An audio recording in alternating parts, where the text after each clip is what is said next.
On their wedding anniversary, a man spent time with his scheming woman and then went home to be with his wife, acting as if nothing had happened. Upon entering the house, he took off his shoes as usual, but was immediately startled by the coldness of his feet. His wife always offered him slippers upon returning home, but now the floor was icy cold and the house was empty. He realized his wife wasn't home. Without giving it much thought, he put on his slippers and walked to the dining table, only to find no dinner on the table. The man flew into a rage, complaining to his wife why she hadn't returned so late. Just then, his parents suddenly rushed into the house, their faces filled with shock upon seeing him. The man asked, puzzled, "Weren't they on vacation? Why are you back?" To his surprise, his mother responded, "Why are you still home?" The man, bewildered, replied, "Where else would I be?" His father angrily scolded, "You didn't even know your wife had been in a car accident?" The man's face dropped. He then remembered that while he was with the scheming woman, he had received a call from his wife, who said she had been in a car accident. He was lost in the sweet talk he was sharing with her, thinking she was just lying in jealousy, so he hung up. Little did he know, at that moment, his wife was lying on the operating table, her life hanging by a thread, desperately in need of his rare blood type. Luckily, the neighboring hospital sent blood in time, otherwise his wife would have died.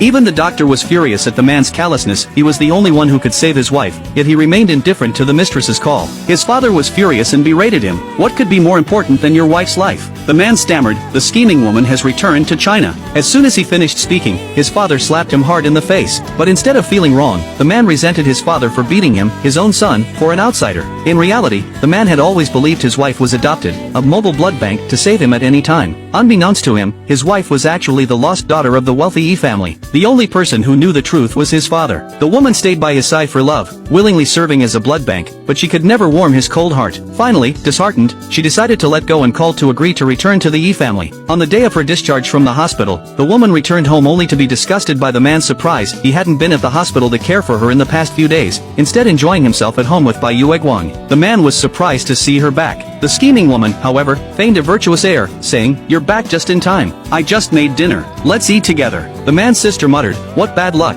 and the man quickly rebuked her. But the woman didn't get angry, saying simply, "It's nice to have someone cooking." At the dinner table, the man actually fed the scheming woman with his own hands, right in front of her, and even said to his wife, "Eat something too," pretentiously. He had forgotten that his wife couldn't handle spicy food. He took a bite of the scheming woman's dish and nearly vomited. He was so used to his wife's cooking. This tasted like something straight out of a sewer. The scheming woman immediately feigned a relapse. The man frantically tried to show his concern, but she softly said, "Maybe it's the after effects of saving you last time." The woman was stunned. It was clearly her who had saved him last time. It turned out the man had mistaken the scheming woman for his savior and had been obsessed with her ever since. The woman was heartbroken when she heard the man had decided to let the scheming woman stay overnight. But she didn't argue, instead deciding to make it happen.